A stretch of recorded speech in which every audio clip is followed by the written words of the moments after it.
Aku tahu kakak Han memang orang yang lugas. Ayo pergi, lokasi acara pertukaran tidak jauh dari sini. Kilatan kegembiraan melintas di wajah pria tua bermarga Fu, jelas sangat puas dengan jawaban Han Li. Keduanya pun berubah menjadi dua berkas cahaya dan melesat ke kejauhan. Setelah terbang cepat beberapa saat, di kawasan pegunungan tandus yang gelap gulita, sekitar 3.000 km dari ibu kota Jin, pria tua itu tiba-tiba membawa Han Li menukik turun. Setelah berputar sebentar, ia berhenti di depan sebuah dinding batu yang tampak biasa saja. Dinding batu itu sedikit kehijauan, sebagian besar permukaannya tertutup lumpur dan lumut, sama sekali tidak memiliki sesuatu yang istimewa. Han Li bahkan tidak menatap dinding batu itu. Sebaliknya, ia menyipitkan mata dan mengamati sekeliling. Barulah ia menyadari bahwa tempat ini merupakan sebuah jurang liar di antara dua puncak gunung. Semak liar setinggi manusia tumbuh di mana-mana. Jika bukan karena pria tua bermarga Fu yang membawanya langsung ke sini, mustahil orang akan menyadari bahwa ada kultivator yang keluar masuk tempat semacam ini. Jelas, pria tua bermarga Fu sudah lebih dari sekali datang ke tempat ini. Dengan gerakan terlatih, ia mengibaskan lengan bajunya, lalu sebuah piringan seukuran telapak tangan melesat keluar. Kilatan cahaya putih menyapu permukaannya, dan piringan itu langsung tenggelam ke dalam dinding batu, menghilang tanpa jejak. Sesaat kemudian, cahaya kuning tiba-tiba menyala dari dinding batu itu. Pandangan Han Li seketika kabur, dan dinding batu tersebut benar-benar lenyap dari udara tipis, memperlihatkan sebuah pintu masuk gua raksasa selebar puluhan meter. Di depan pintu masuk gua, berdiri tegak dua kultivator paruh-baya berjubah hijau. Keduanya memiliki kultivasi pembentukan inti tahap akhir, dan salah seorang dari mereka memegang piringan sihir milik pria tua bermarga Fu di tangannya. Jadi senior Fu yang datang. Senior yang satu ini tampak asing. Bolehkah kami mengetahui nama Anda? Kultivator yang memegang piringan sihir itu lebih dulu membungkuk kepada mereka berdua, lalu menyapukan pandangannya ke arah Han Li dan bertanya tanpa kerendahan berlebihan maupun kesombongan. Ini rekan Dao Han dari seberang lautan. Orang tua ini bertindak sebagai penjaminnya. Apalagi yang perlu diperiksa? Cepat berikan rekan Dao ini sebuah piringan identitas. Kami berdua sedang terburu-buru menghadiri acara pertukaran. Pria tua bermarga Fu mendelik dan berkata tanpa sungkan. Hehe, karena senior Fu yang menjadi penjamin, tentu saja tidak ada masalah. Ini adalah piringan identitas tingkat Nasen Soul. Senior bukan hanya dapat menggunakannya untuk mengikuti acara pertukaran kali ini, tetapi juga untuk 3 sesi pertukaran bawah tanah berikutnya tanpa biaya tambahan. Tentu saja, jika senior melanggar aturan acara pertukaran, piringan sihir ini akan ditarik kembali atau dibatalkan. Sesuai aturan, untuk memiliki piringan ini diperlukan pembayaran 10.000 batu roh. Kultivator berjubah hijau itu dengan hormat mengembalikan piringan tadi kepada pria tua bermarga Fu, lalu mengeluarkan piringan sihir lain yang serupa dan menjelaskannya kepada Han Li. Ini, batu rohnya. Mendengar jumlah itu, Han Li diam-diam merasa nyeri hati, tetapi di permukaan ia bergerak sangat cepat. Ia langsung melemparkan sebuah kantong penyimpanan berisi 10.000 batu roh. Ini piringan sihirnya, mohon disimpan baik-baik, senior. Setelah memeriksa jumlah batu roh di dalam kantong itu, kultivator berjubah hijau di seberang pun tersenyum lebar dan menyerahkan piringan sihir yang terukir angka 347 dengan kedua tangan. Setelah melirik sekilas, alis Han Li sedikit terangkat dan ia bertanya dengan agak heran. 347? Apa sebanyak itu orang yang mengikuti acara pertukaran kali ini? Tentu tidak. Senior Han belum tahu, sebagian senior yang terdaftar itu karena berbagai alasan tidak akan datang menghadiri pertukaran kali ini. Berdasarkan pengalaman tahun-tahun sebelumnya, jumlah peserta yang benar-benar hadir mungkin hanya sekitar 200 orang. Kultivator berjubah hijau lainnya segera menjelaskan. Oh, jumlah pesertanya ternyata cukup banyak. Han Li mengangguk, kini sedikit lebih mengerti. Cukup. Waktunya hampir habis. Kami berdua akan masuk lebih dulu untuk mengikuti acara pertukaran. Sampaikan salamku kepada guru kalian jika ada kesempatan. Begitu melihat Han Li telah menerima piringan sihirnya, pria tua bermarga Fu segera mengucapkan kalimat itu, lalu memimpin jalan menyusuri lorong ke dalam. Kultivasi kedua orang ini tidak lemah. Mendengar nada bicaramu tadi, apakah mereka memiliki guru yang sama? Siapakah rekan Dao itu? Han Li mengikuti di belakang sambil bertanya santai. Guru mereka luar biasa. Apa kau tahu tentang 4 kultivator lepas besar di Kekaisaran Jin Besar? Pria tua bermarga Fu tertawa pelan dan balik bertanya. Tentu aku pernah mendengarnya. Apakah dia salah satu dari mereka? Han Li pun mulai tertarik. Benar. Guru mereka berdua adalah rekan Daoi Sitian, yang paling misterius di antara 4 kultivator lepas besar, dan sudah memasuki Nasen Soul tahap akhir sejak lama. Aku cukup beruntung pernah bertemu orang itu sekali. Saat itu, aku melihat dengan mata kepalaku sendiri bagaimana ia mengerahkan kemampuan ilahi yang seolah dapat menembus langit, lalu dengan mudah memenggal seekor binatang iblis tingkat 8. Kultivasinya benar-benar tak terduga. Konon, dia adalah salah satu dari 2 orang yang paling berpeluang melangkah ke tahap transformasi dewa di Kekaisaran Jin Besar dalam 1000 tahun terakhir. Penyelenggara acara pertukaran kali ini membiarkan kedua muridnya menjaga pintu. Kurasa mereka juga ingin meminjam pamor guru mereka. Sambil menjelaskan kepada Han Li, pria tua bermarga Fu terus menghela napas kagum, jelas sangat iri kepada Yi Sitian. Menurutku kultivasi kakak Fu juga sangat mendalam. Begitu kau menembus hambatan kultivasi, mencapai Nasen Soul tahap akhir seharusnya hanya soal waktu. Apa yang perlu diirikan? Namun, siapa satu orang lagi yang berpeluang melangkah ke tahap transformasi dewa itu? Hati Han Li tergerak, lalu ia kembali bertanya. Orang satunya lagi adalah Master Zhen Biwei dari Sekte Pemurnian Buddha. Beliau hanya membutuhkan sedikit lebih dari 400 tahun untuk mencapai Nasen Soul tahap akhir, dan diakui di dunia kultivasi sebagai bakat langka yang hanya muncul sekali dalam 10.000 tahun. Sedangkan diriku, Fu ini boleh saja menganggap bakatku lumayan luar biasa, tetapi itu pun hanya jika dibandingkan dengan kultivator biasa. Aku sama sekali tidak bisa disejajarkan dengan 2 orang itu. Aku sudah terjebak di tingkat ini selama 2 atau 300 tahun, dan sejak lama telah mengubur harapan untuk naik 1 tingkat lagi. Sebaliknya, rekan Dao tampaknya baru saja menembus tahap menengah belum lama ini. Siapa tahu kau justru bisa dengan mudah menerobos hambatan kultivasimu? Pria tua bermarga Fu tersenyum pahit. Kakak Fu benar-benar pandai bercanda. Mana mungkin ada hal semudah itu di dunia ini? Han Li tertawa kering dan tidak terlalu memedulikan perkataan lawannya. Pada saat itu, di bawah pimpinan pria tua bermarga Fu, Han Li sudah melihat cahaya putih berkelap-kelip di depan. Sebuah pintu masuk aula besar samar-samar tampak di hadapan mereka, dan suara riuh sudah terdengar dari dalam. Semangat Han Li pun tanpa sadar bangkit. Di tempat lain, di udara sekitar 100 mil dari lokasi acara pertukaran bawah tanah, Getian Hao dengan wajah garang dan seluruh tubuh diselimuti kabut hitam sedang mencengkeram kepala seorang kultivator asing dengan satu tangan. Ia tengah menjalankan teknik rahasia pencarian jiwa untuk mengorek ingatan dari indera spiritual lawannya, dan proses itu sudah mencapai tahap yang sangat krusial. Wajah kultivator itu terpelintir, kedua matanya memutih, dan seluruh tubuhnya terus gemetar, seolah-olah sedang menahan rasa sakit yang luar biasa. Lin Yinping dan seorang kultivator berjubah hitam berusia sekitar 50 tahun yang berdiri di samping hanya menatap semua itu tanpa ekspresi. Sesaat kemudian, kultivator yang sedang digeledah jiwanya tiba-tiba tersentak keras.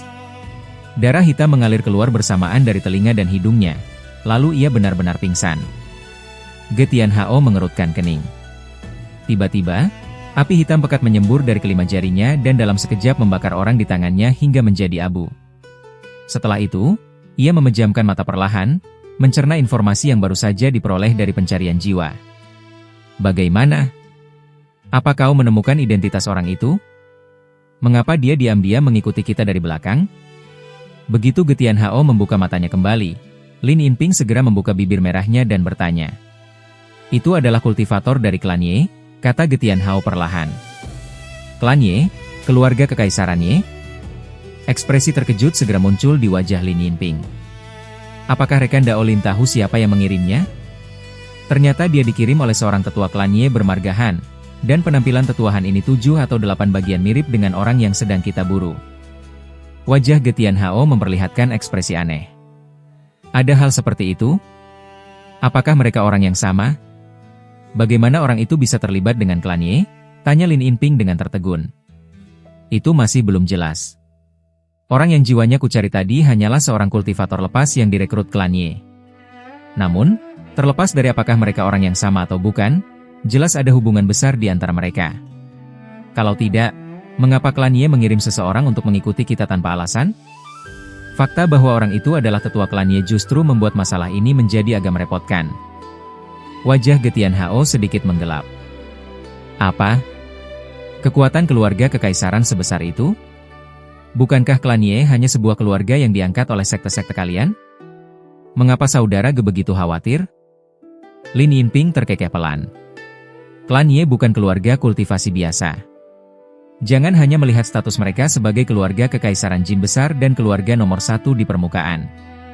Hanya dari jumlah tetua tingkat Nasen Soul dalam klan saja, jumlahnya sudah mencapai 6 atau 7 orang. Belum lagi sejumlah besar kultivator lepas yang diambil mereka rekrut, serta beberapa faksi tak dikenal yang mereka bina. Kekuatan sejati mereka tidak kalah dari sekte kultivasi besar manapun. Ambil contoh kultivator yang mengikuti kita tadi.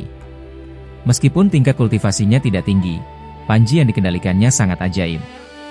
Jika rekan Daolin tidak memiliki cermin pusaka suara indah, akan sangat sulit bagi kita menyadari bahwa orang itu diam-diam mengikuti dari belakang, ujar Getian Hao sambil menghela napas. Bukan apa-apa. Metode kultivasiku memang berfokus pada penempaan persepsi indera spiritual. Sejak keluar dari pasar, aku sudah samar-samar merasa ada yang tidak beres, jadi tentu saja aku menggunakan cermin pusaka untuk memeriksanya. Bisa dibilang orang itu memang sedang sial, kebetulan bertemu denganku yang memegang cermin pusaka suara indah. Lalu, bagaimana saudara gak akan menangani masalah ini? Apakah sektemu masih berniat melaksanakan kesepakatan dengan kuil kami? Wanita suci Tianlan menatap Getian Hao dan bertanya dengan tenang. Hehe. Klan Ye memang kuat, tetapi sekte kami tidak takut pada siapapun. Terlebih lagi, ini menyangkut pusaka pelindung sekte kami dan nyawa seorang tetua penegak hukum. Sekalipun orang itu benar-benar tetua klan Ye, sekte kami tetap akan memaksa klan Ye menyerahkannya. Rekan Daolin tidak perlu khawatir. Hari sudah larut, mari kita hadiri acara pertukaran terlebih dahulu, kata Getian Hao sambil menatap ke kejauhan dengan acuh tak acuh. Karena saudara Ge berkata demikian, aku pun merasa tenang. Lin Yinping mengangguk puas. Tak lama kemudian, ketiganya berubah menjadi 3 berkas cahaya dan melesat meninggalkan tempat itu. Ketiga orang itu tidak tahu bahwa sesaat setelah mereka pergi, cahaya hitam tiba-tiba berkelip di ruang kosong tak jauh dari sana. Sesosok tubuh kemudian melintas, dan seorang pemuda berjubah biru muncul secara ganjil di tempat itu. Menatap ke arah menghilangnya ketiga orang tadi, dia terus mencibir. Jadi sekte Yin Luo dan kuil suci Tianlan sudah bergandengan tangan. Baiklah, untuk sementara aku akan membiarkan kalian tetap hidup. Biar saja kalian membantuku menemukan bocah bermarga Han itu lebih dulu. Dendam karena diburu saat itu, yang mulia ini belum pernah melupakannya. Setelah bergumam demikian, tubuh pemuda itu berkelebat dan menghilang lagi. Han Li, yang saat ini diselimuti cahaya hijau, memandang sekeliling dan diam-diam tersenyum kecut.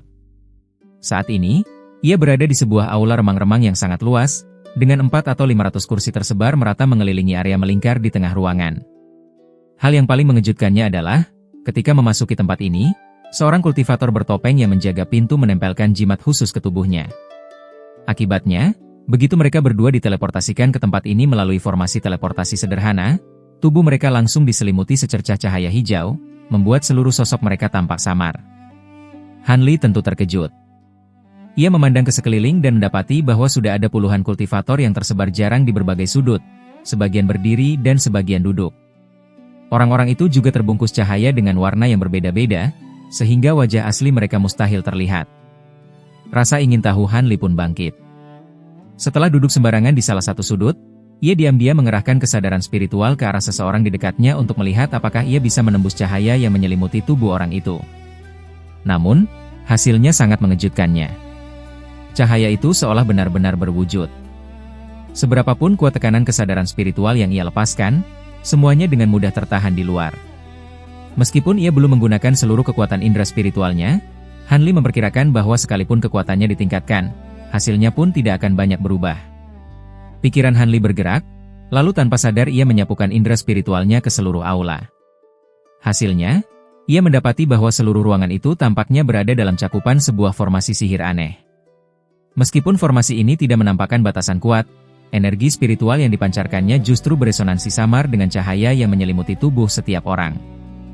Han Li sendiri juga ahli dalam teknik jimat dan formasi sihir. Setelah berpikir sejenak, ia pun memahami alasannya dan diam-diam merasa kagum.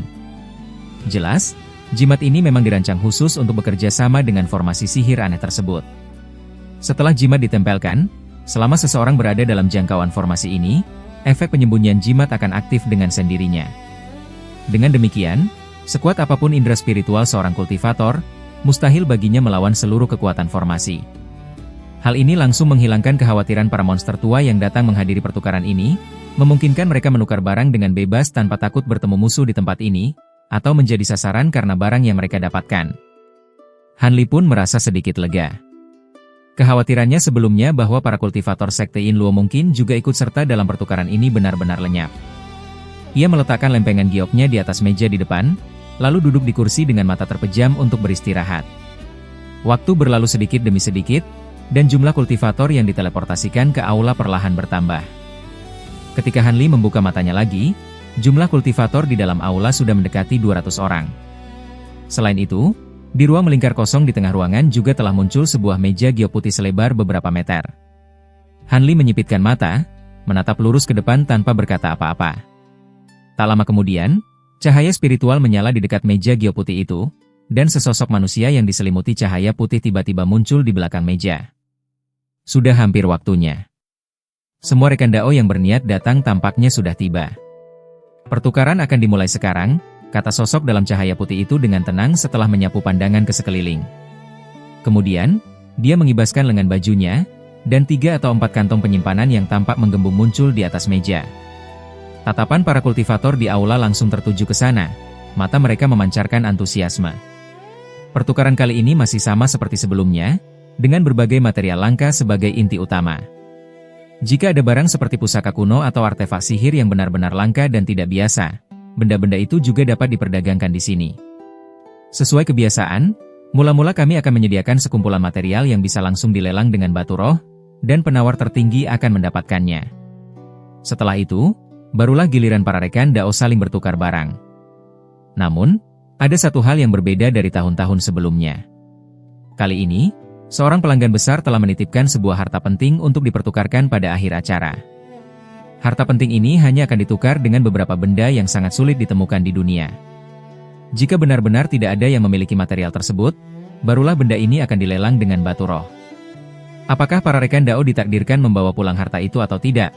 Semuanya bergantung pada keberuntungan masing-masing, ujar sosok dalam cahaya putih itu perlahan. Harta penting? Sebenarnya itu barang apa? Material, pil obat, atau harta ajaib? Bisakah rekan Dao memberitahu kami lebih dulu? Kalau tidak, bagaimana jika barang yang dibutuhkan untuk menukarnya sudah lebih dulu ditukar dengan benda lain? Bukankah itu akan sangat disayangkan? Tanya seseorang tiba-tiba. Hehe. Benda ini hanya bisa kugambarkan sebagai sesuatu yang langka tiada banding di dunia ini. Mengenai wujud aslinya, pada akhirnya kalian semua tentu akan mengetahuinya. Soal kekhawatiran rekan Dao itu, tidak perlu dipikirkan. Kalau seorang kultivator biasa mendapatkan barang yang dibutuhkan untuk menukar harta ini, dia pasti akan menyimpannya erat-erat di tubuhnya dan sama sekali tidak akan mau menukarnya. Sosok itu tersenyum tipis. Nada suaranya yang begitu percaya diri secara alami menimbulkan kegaduhan di antara para kultivator di aula, membangkitkan rasa ingin tahu mereka. Namun, tidak ada lagi yang bertanya lebih jauh. Pada saat itu, sosok di belakang meja giok itu mengangkat salah satu kantong penyimpanan di depannya. Kilatan cahaya hitam melintas di tangannya, lalu muncullah sebuah buah yang bentuknya menyerupai kurma, tetapi memancarkan cahaya hitam pekat. Kurma Yin. Tumbuh secara kebetulan di atas kuburan orang yang lahir pada tahun, bulan, dan hari Yin. Membutuhkan 300 tahun untuk berbuah, lalu harus disempurnakan dengan teknik rahasia menggunakan jiwa-jiwa penuh dendam selama 49 hari. Kurma Yin ini bisa dimakan langsung atau dipakai sebagai bahan pil. Harga awal 100.000 batu roh, setiap kenaikan tawaran 5.000. Begitu mendengar penjelasan itu, Han Li sedikit terkejut. 120.000. 140.000. 145.000 batu roh. Dalam sekejap, kurma Yin yang bahkan belum pernah didengar Han Li ini telah didorong ke harga yang mencengangkan. Orang-orang yang menawar hampir semuanya adalah kultivator yang diselimuti cahaya abu-abu kehitaman. Tampaknya benda ini sangat dihargai oleh mereka yang berasal dari jalur iblis. Pada akhirnya, kurma Yin itu dibeli oleh seseorang dengan harga 190.000 batu roh. Besi yang darah.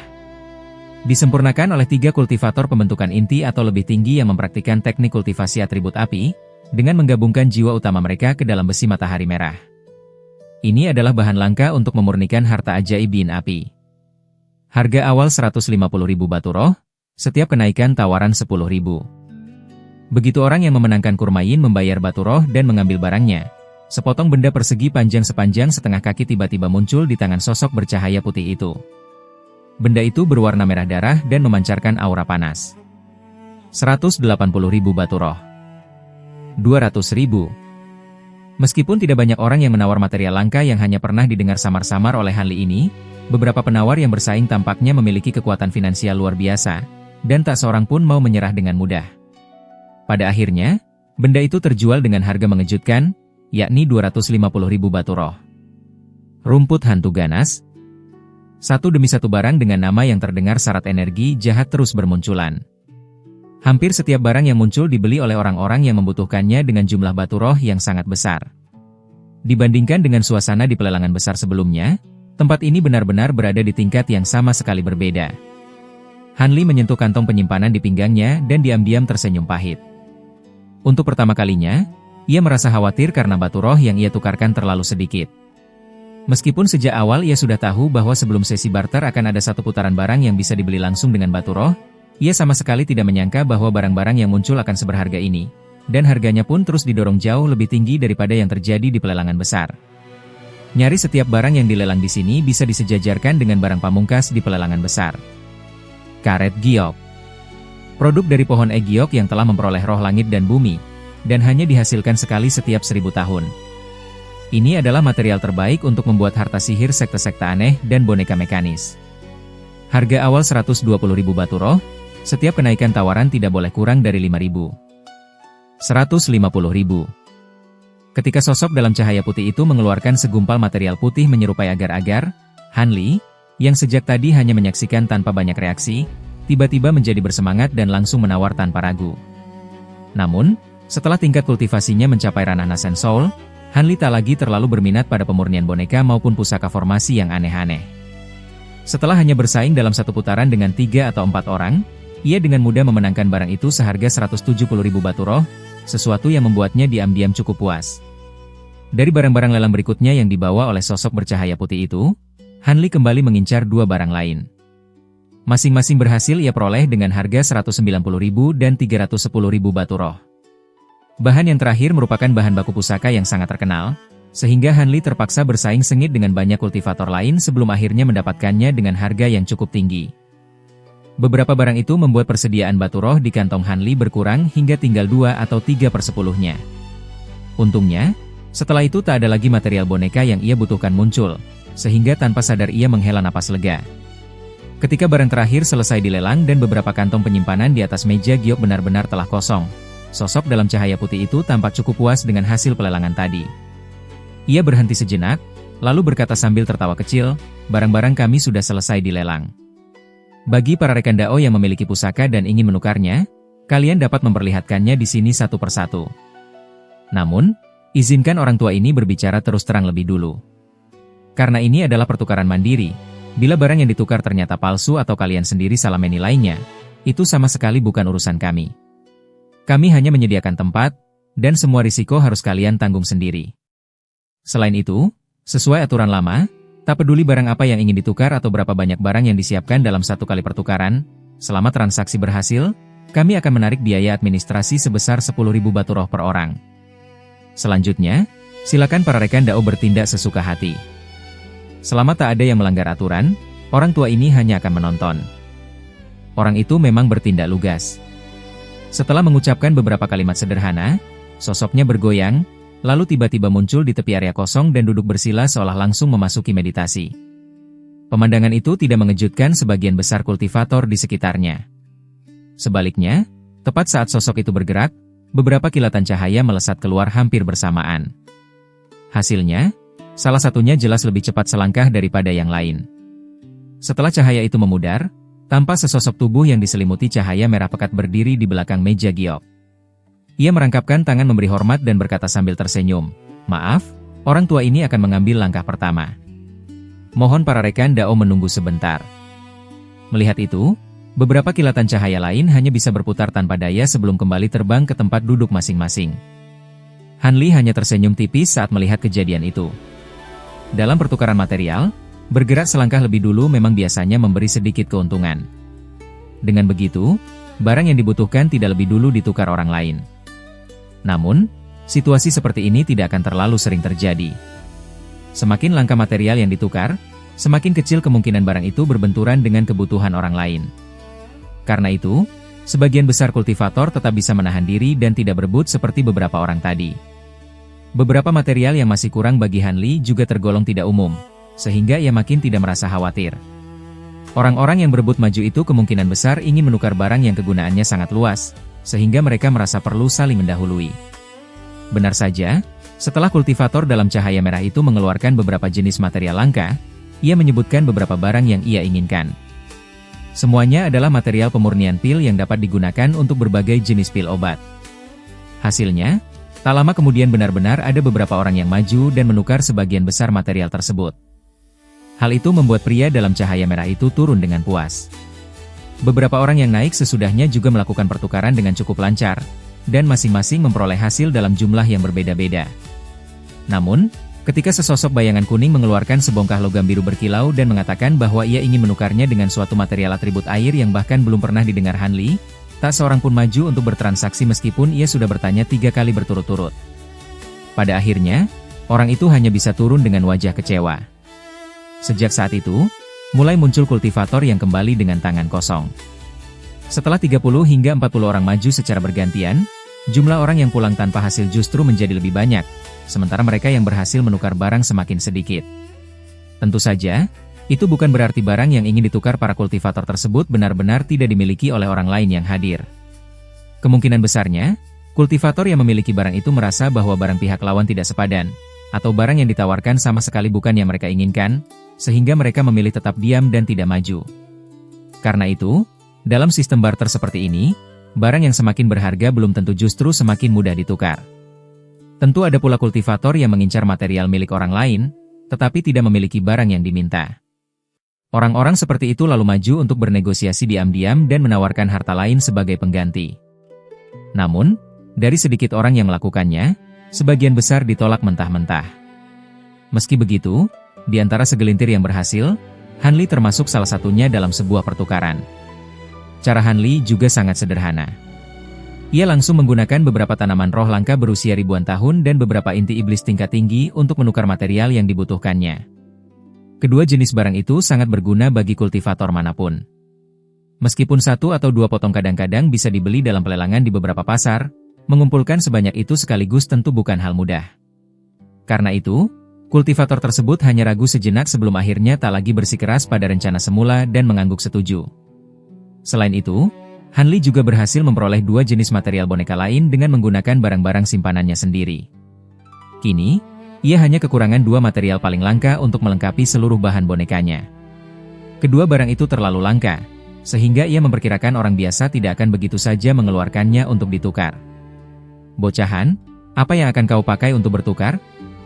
Jika kau hanya menggunakan harta yang nilainya sedikit lebih rendah, aku khawatir orang lain tak akan mudah mengeluarkannya meskipun mereka memilikinya.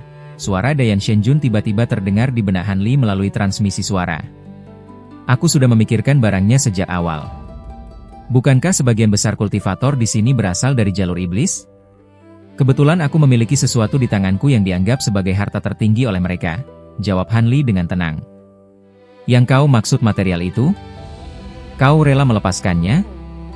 Dayan Shenjun terdengar sedikit terkejut. Rela atau tidak, aku tak punya pilihan lain. Material boneka itu sudah kukumpulkan sejauh ini, jadi 2 barang terakhir harus kudapatkan. Jika tidak, semua usahaku sebelumnya akan sia-sia. Jika boneka itu benar-benar sehebat yang senior katakan, maka pengorbanan ini layak dilakukan, balas Han Li sambil tersenyum tipis. Setelah itu, ia melirik sekeliling dan merasa waktunya sudah tepat. Ketika seorang kultivator baru saja kembali dengan kecewa karena gagal bertukar, Han Li akhirnya berdiri dari kursinya. Dengan tenang dan tanpa tergesa-gesa, ia berjalan ke depan meja giok. Para kultivator yang hadir pun tanpa sadar memusatkan pandangan kepadanya, ingin melihat barang langka apa yang akan ia keluarkan. Han Li membalikkan kedua tangannya, dan di masing-masing telapak tangannya muncul sebuah kotak giok kecil. Namun, ia tidak buru-buru membukanya. Ia menyapu sekeliling dengan tatapan singkat, lalu berkata dengan suara serak yang sedikit disamarkan. Material pemurnian harta tertinggi iblis, 2 keping esensi kristal iblis. Kutukar dengan material giok 5 elemen dan kristal cahaya menyilaukan. Jika para rekan Dao memilikinya, kalian bisa menukarnya sekarang. Setelah berkata singkat demikian, kedua tangan Han Li sedikit bergetar. Tutup kedua kotak itu seketika terlepas dan terbuka bersamaan. Dari dalamnya, 2 benda hitam berkilau sepanjang beberapa sentimeter perlahan melayang naik, memancarkan ki hitam tipis. Benda itu tak lain adalah 2 keping esensi kristal iblis yang diperoleh Han Li dari jurang iblis 10.000 tombak. Esensi kristal iblis. Material untuk memurnikan pedang naga iblis, aku tidak salah dengar, kan? Tidak mungkin, bagaimana mungkin barang seperti ini benar-benar ada di dunia? Asli atau palsu? Begitu Han Li selesai berbicara, seluruh aula langsung gempar. Banyak orang tanpa sadar berseru kaget karena terlalu terkejut. Sosok dalam cahaya putih yang sejak tadi bermeditasi dengan mata terpejam di tepi area kosong itu kini ikut membuka matanya. Ia menatap tanpa berkedip pada 2 keping esensi kristal iblis di hadapan Han Li. Sejujurnya, kalau bukan karena aku tidak melatih teknik kultivasi jalur iblis, aku tak akan pernah mengeluarkan barang ini untuk ditukar. Soal keasliannya, selama ada yang bisa mengeluarkan barang yang kubutuhkan, tentu akan kubiarkan pihak itu memeriksanya dengan saksama, kata Han Li dengan ekspresi datar. Mendengar Han Li berbicara setenang itu, para kultivator yang semula sedikit ribut pun segera menjadi tenang. Semua orang menatap esensi kristal iblis itu dengan beragam ekspresi, tetapi tak seorang pun berkata apa-apa. Giok 5 elemen dan kristal cahaya menyilaukan memang sulit dicari di dunia ini, tetapi dibandingkan dengan material harta tertinggi jalur iblis yang konon hanya ada dalam legenda, nilainya jelas masih kalah 1 tingkat. Hal itu membuat hati semua orang tergerak. Seingatku, masih ada 1 kristal cahaya menyilaukan di gudang. Hanya saja karena barang itu terlalu berharga, benda itu tidak dikeluarkan untuk dilelang. Aku bisa menyuruh orang membawanya sekarang. Bolehkah aku memeriksa esensi kristal iblis ini lebih dulu? Di luar dugaan semua orang, sosok dalam cahaya putih yang memimpin pertukaran itu tiba-tiba berkata demikian setelah memandangi esensi kristal iblis dari kejauhan beberapa saat. Karena Yang Mulia yang memintanya, tentu saja aku tidak hanya bicara kosong. Rekan Dao boleh memeriksanya lebih dulu. Kilatan keterkejutan sempat melintas di wajah Han Li, tetapi ia menjawab tanpa ragu. Sosok dalam cahaya putih itu mengangguk. Ia mengangkat tangannya, dan seberkas cahaya api melesat ke langit-langit aula lalu menghilang dalam sekejap. Setelah itu, barulah ia perlahan berdiri dan berjalan ke arah Han Li. Para kultivator lain yang mendengar percakapan antara Han Li dan orang itu kembali membuat keributan kecil. Namun kali ini, tak ada yang berani berkata apa-apa lagi. Karena kultivator dalam cahaya putih ini dipercaya memimpin acara pertukaran tersebut, ia pasti seorang yang berpengetahuan luas dan berpengalaman besar. Karena itu, semua orang membelalakan mata dan diam-diam menunggu hasil pemeriksaannya. Sosok dalam cahaya putih itu tampaknya memang sangat memahami esensi kristal iblis. Dengan cekatan ia mengambil 1 keping ke tangannya, lalu membuka mulut dan menyemburkan seberkas api nasensol berwarna putih ke atasnya.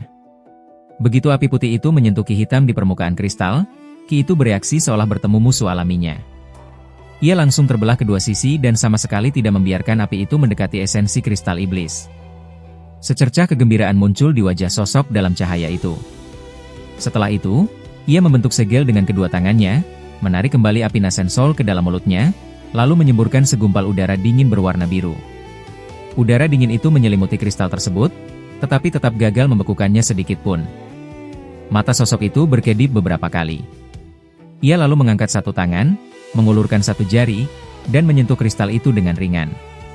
Seketika, aliran ki iblis hitam disuntikkan ke dalamnya. Namun hasilnya sama sekali tidak menimbulkan reaksi, bagaikan kerbau tanah liat yang tenggelam ke lautan. Benar, ini memang esensi kristal iblis. Aku mengambil barang ini. Seolah sudah diatur waktunya, tepat setelah orang itu mengucapkan kalimat tersebut, cahaya spiritual berkedip di sebuah tempat yang berjarak 3 atau 4 tombak darinya. Seorang kultivator berjubah abu-abu dengan wajah tertutup muncul secara misterius di sana. Ia memberi hormat kepada sosok dalam cahaya putih itu, lalu menyerahkan sebuah kotak giok. Setelah itu, sosoknya kembali menghilang. Ini sepotong kristal cahaya menyilaukan. Silakan, rekan Dao, periksa apakah barang ini memang sesuai dengan yang Anda butuhkan. Kultivator dalam cahaya putih itu tidak membuka kotak gioknya, melainkan langsung menyerahkan seluruh kotak tersebut kepada Han Li. Hanli tidak bersikap sungkan dan segera mengulurkan tangan untuk menerimanya. Ia langsung membuka tutup kotak itu. Yang tampak di hadapannya adalah sebuah kristal berwarna kuning susu, tetapi di permukaannya beredar lingkaran-lingkaran cahaya ungu pucat. Hanya dengan sekali pandang, kepala langsung terasa pening dan penglihatan mulai berkunang-kunang. Melihat itu, hati Hanli seketika diliputi kegembiraan. Cahaya biru berkelebat di pupil matanya, dan rasa pusing itu langsung lenyap. Setelah itu, ia menjepit kristal kuning tersebut dengan 2 jari, lalu membawanya ke depan wajahnya untuk diperiksa dengan saksama.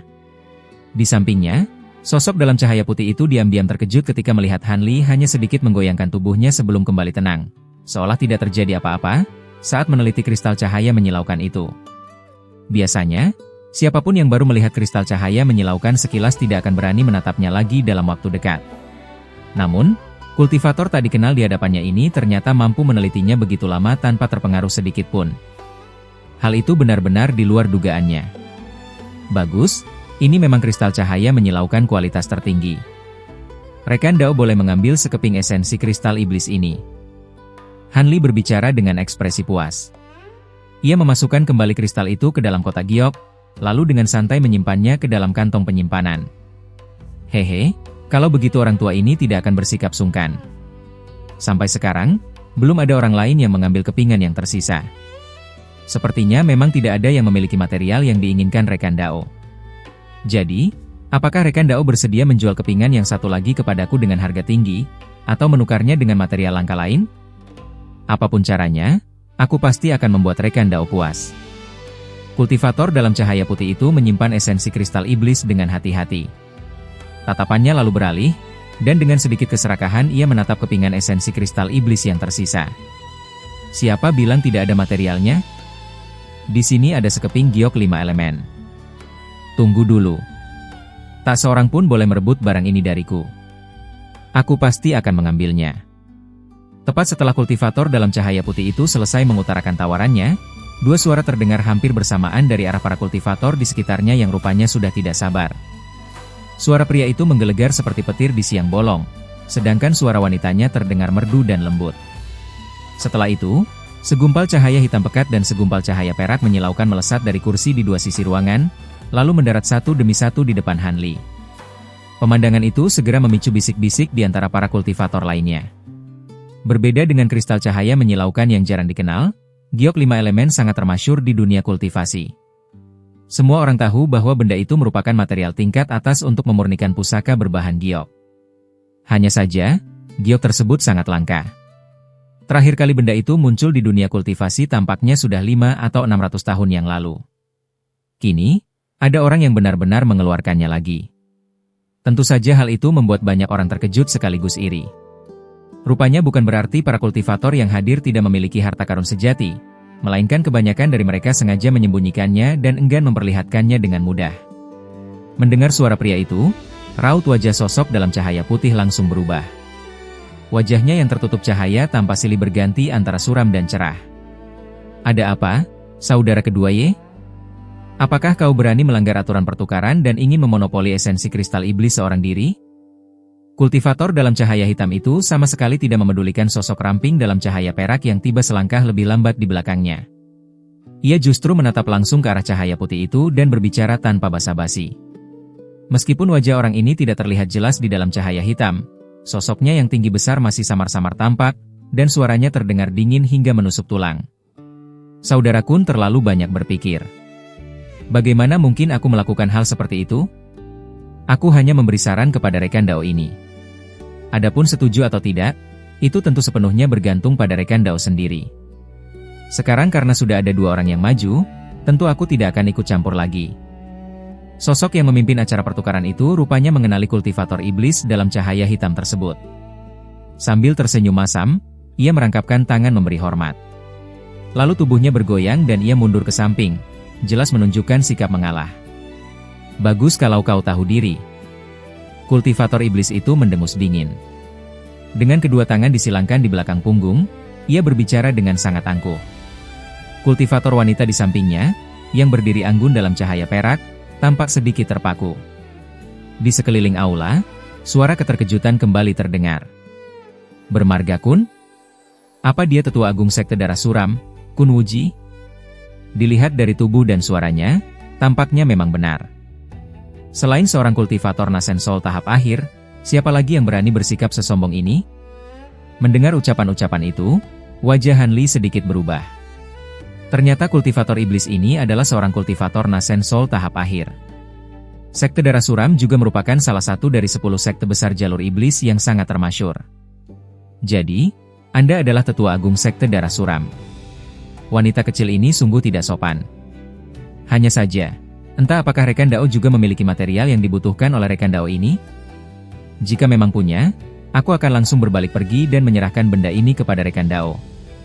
Kultivator wanita itu terdiam sejenak, lalu menghela napas ringan dan berkata demikian. Jelas bahwa wanita ini tidak berniat menyerahkan esensi kristal iblis begitu saja hanya karena tingkat kultivasi dan identitas pihak lawan begitu mengejutkan. Hehe. Meskipun aku tidak memiliki giok 5 elemen atau kristal cahaya menyilaukan, aku punya banyak material lain yang nilainya sebanding. Kalau kau tahu diri, sebaiknya kau mundur dengan patuh, kata Kun Wuji dengan wajah muram dan nada sinis. Ancaman dalam ucapannya sangat jelas. Ini agak sulit. Esensi kristal iblis ini juga merupakan sesuatu yang sangat kuinginkan. Bagaimana kalau begini? Jika rekan Dao ini memang bersedia memilih material milik rekan Dao Kun dan tidak menginginkan giok 5 elemen, aku tidak akan memperpanjang urusan ini dan akan menyerahkannya kepada rekan Dao, kata kultivator wanita itu dengan suara lembut. Baik. Aku juga bukan orang yang tak bisa diajak bicara. Sepakat. Di luar dugaan semua orang, kultivator iblis Kun Wuji tampak sangat percaya diri terhadap barang miliknya. Tanpa ragu sedikit pun, ia langsung menyetujuinya. Han Li memandang dua orang di hadapannya yang sama sekali mengabaikannya sebagai pemilik barang, bahkan sampai membuat kesepakatan sendiri tentang siapa yang akan memperoleh esensi kristal iblis. Tentu saja, hal itu membuatnya sedikit tidak senang.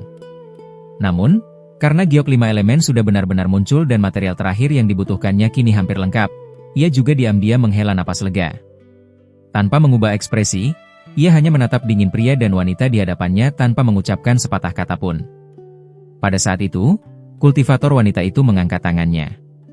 Sebuah kotak kayu berwarna hijau zamrud melesat keluar dari dalam cahaya perak dan mendarat mantap di atas meja. Di atasnya tertempel sebuah jimat berwarna perak pucat. Rekan Dao boleh memeriksa keaslian giok 5 elemen milikku terlebih dahulu, kata wanita itu kepada Han Li dengan senyum manis. Barang yang aku keluarkan juga sudah kau lihat dengan jelas. Beberapa material diantaranya bahkan lebih berharga daripada giok 5 elemen, kata Kun Wuji sambil menyeringai dingin.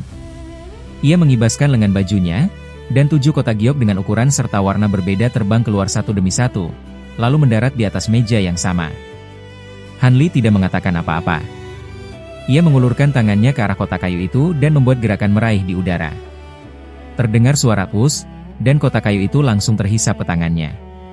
Ia mengusapnya dengan satu tangan, dan cahaya spiritual hijau pun berkelebat. Jimat di atas kotak kayu itu langsung terlepas dengan sendirinya, sementara tutupnya terbuka dengan mudah. Di dalam kotak kayu itu terbaring tenang sebongkah giok hangat berbentuk bundar pipih dengan 5 warna. Meskipun tidak memancarkan cahaya aneh ataupun kilau menyilaukan, aura spiritual alami yang dipancarkannya langsung menerpa wajah. Han Li memegangnya, memeriksanya sebentar, lalu dengan susah payah menekan gejolak kegembiraan di dalam hatinya. Ia perlahan mengangguk kepada kultivator wanita itu. Bagus, ini memang benar giok 5 elemen. Setelah berkata demikian, ia meletakkan giok itu kembali ke dalam kotak. Pandangannya lalu beralih dan jatuh pada beberapa kotak giok di sebelahnya. Sesuai niat semula, tentu saja ia akan langsung menukarnya dengan giok 5 elemen. Namun, tidak perlu terburu-buru. Ia juga tidak ingin sembarangan menyinggung seorang kultivator Nasen Soul tahap akhir. Terlebih lagi, melihat Kun Wuji berbicara dengan nada yang begitu percaya diri, ia pun mulai sedikit penasaran terhadap isi kotak-kotak giok tersebut. Kun Wuji mengulurkan satu jari dan, dengan wajah datar, menunjuk dari kejauhan ke arah kotak-kotak giok itu. Tutup-tutupnya seketika terlempar ke samping dengan sendirinya, memperlihatkan berbagai macam benda di dalamnya. Kayu Phoenix jatuh, bunga 10.000 roda. Bahkan sebelum Han Li sempat mengenali benda-benda di dalam kotak itu, para kultivator bermata tajam di tempat duduk sekeliling sudah lebih dulu menyebutkan nama-namanya dengan nada terkejut. Sebagian besar dari mereka bahkan tanpa sadar menarik napas dingin. Kultivator wanita di sampingnya hanya melihat sekilas benda-benda itu, tetapi hatinya pun ikut terguncang. Barang-barang tersebut memang persis seperti yang dikatakan Kun Wuji. Dilihat dari tingkat kelangkaannya, hampir tak satu pun berada di bawah giok 5 elemen. Terlebih lagi bunga 10.000 roda, yang bagi sebagian orang nilainya bahkan tidak kalah dari esensi kristal iblis.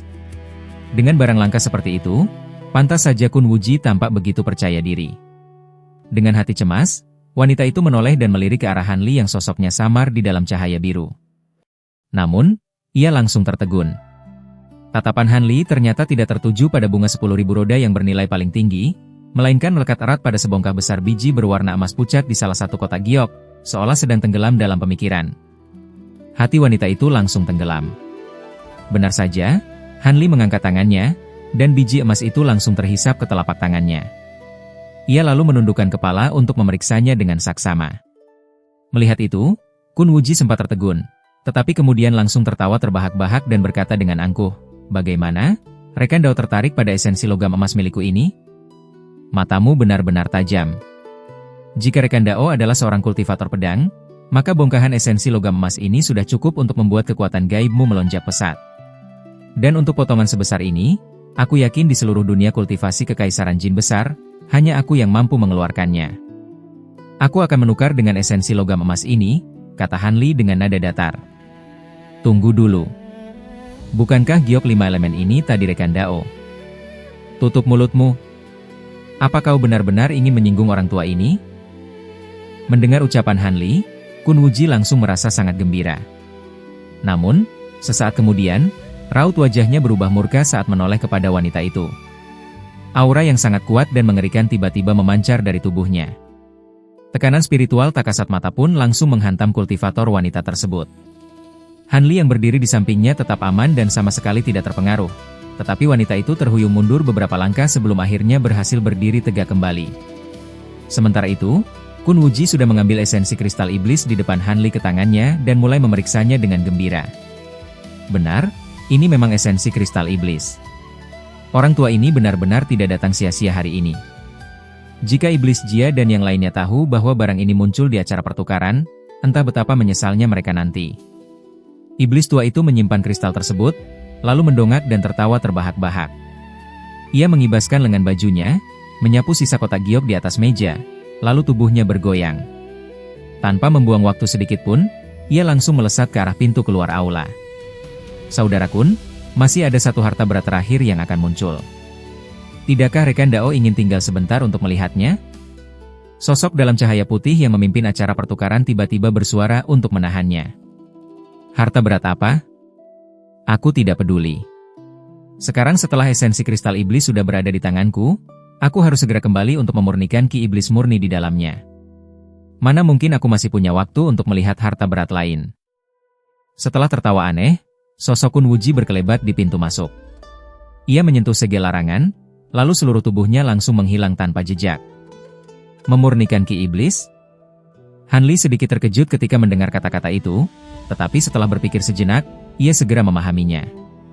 Esensi kristal iblis ini terbentuk secara alami di dasar jurang iblis 10.000 tombak, jadi ki iblis murni yang terkandung di dalamnya tentu tidak bisa dianggap enteng. Jika seorang kultivator jalur iblis mampu memurnikannya, keuntungan yang diperoleh pasti akan sangat luar biasa. Tak heran, setelah Kun Wuji memperoleh harta ini, ia sama sekali tidak tertarik untuk melihat harta berat terakhir yang hendak dilelang. Pada saat itu, kultivator wanita dalam cahaya perak melihat Kun Wuji pergi begitu saja sambil membawa esensi kristal iblis. Hatinya dipenuhi kemarahan. Tanpa mengucapkan sepatah kata pun, ia melambaikan tangan ke arah kotak kayu yang berisi giok 5 elemen, bermaksud menariknya kembali. Namun, tepat pada saat itu terdengar suara datar. "Tunggu dulu. Aku juga menginginkan barang ini." Bersamaan dengan itu, telapak tangan Han Li tiba-tiba muncul di atas kotak kayu tersebut dan menghentikan wanita itu untuk menariknya kembali. "Apa maksud Rekan Dao?" Suara kultivator wanita dalam cahaya perak itu seketika menjadi sedingin es. Para kultivator lain juga tertegun melihat pemandangan itu. Han Li tersenyum tipis. Satu tangannya tetap menekan kotak kayu, sementara tangan lainnya menepuk kantong penyimpanannya. Seketika, sebuah kotak giok lain terbang ke arah wanita itu. "Aku hanya menukar esensi kristal iblis. Aku tidak tertarik pada barang lain, kata wanita itu dengan nada tidak senang, sembari secara naluriah mengulurkan tangan untuk menangkap kotak giok tersebut. Rekan Dao sebaiknya melihat dulu isi di dalam kotak ini.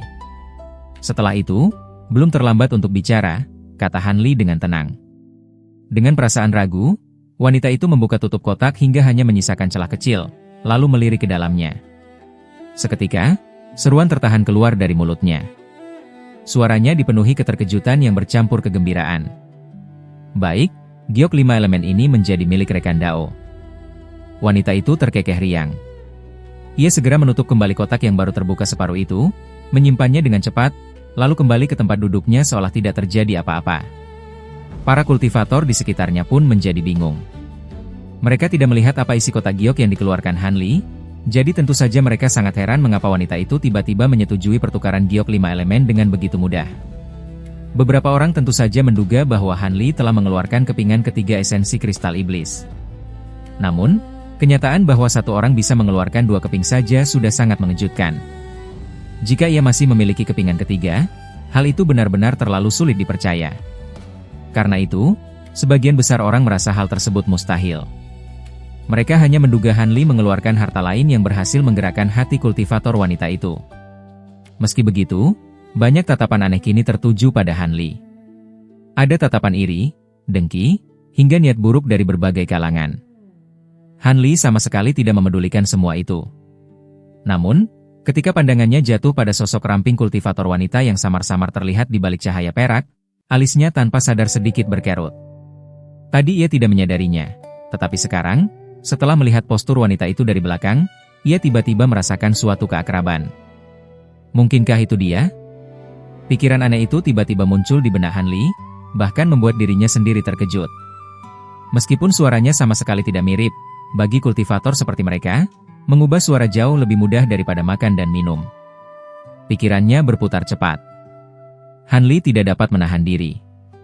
Cahaya biru berkelebat di pupil matanya. Dengan menggunakan kekuatan mata spiritual Mingqing, meskipun ia tetap tidak dapat menembus cahaya itu sepenuhnya, pada akhirnya ia bisa melihat sosok lawannya jauh lebih jelas daripada sebelumnya. Hasilnya, ekspresi Han Li langsung menjadi sangat aneh.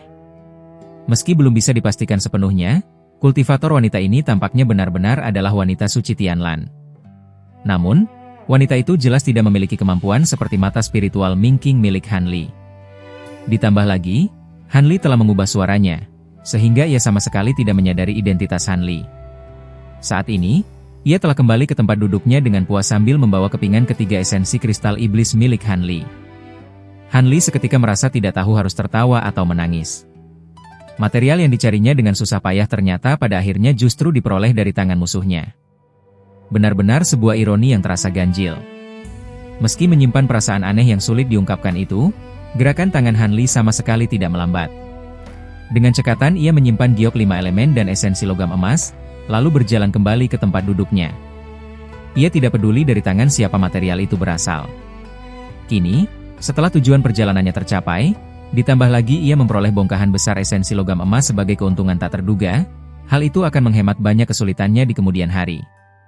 Esensi logam emas itu sudah cukup untuk menyelesaikan sebagian besar proses pemurnian formasi pedangnya.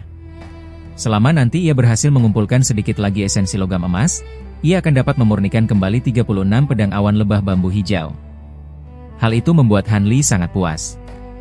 Dalam pertukaran selanjutnya, ada 30 hingga 40 kultivator lagi yang maju untuk menukar barang.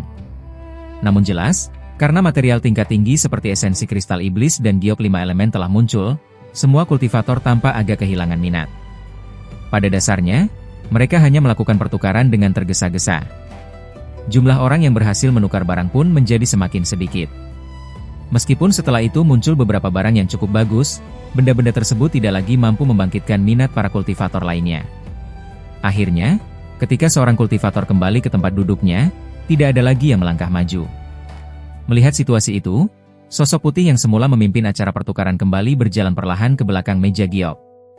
Karena para rekan Dao sudah selesai bertukar barang, sekarang kita akan memulai pelelangan untuk barang terakhir dalam acara ini, yang juga merupakan harta berat paling berharga dalam acara pertukaran kali ini. Setelah pria itu berbicara dengan tenang, ia tiba-tiba menepukkan kedua tangannya 2 kali. Prok, prok.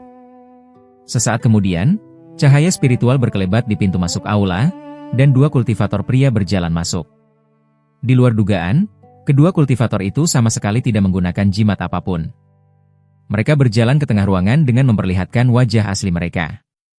Para kultivator yang hadir kembali gempar.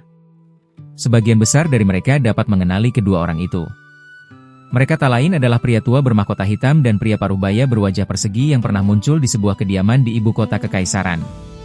Salah satunya berada di ranah Nascensol tahap awal, sedangkan yang lain berada di ranah Nascensol tahap menengah. Keduanya adalah tetua tingkat Nascensol dari klan Ye yang sering tampil untuk berurusan dengan pihak luar.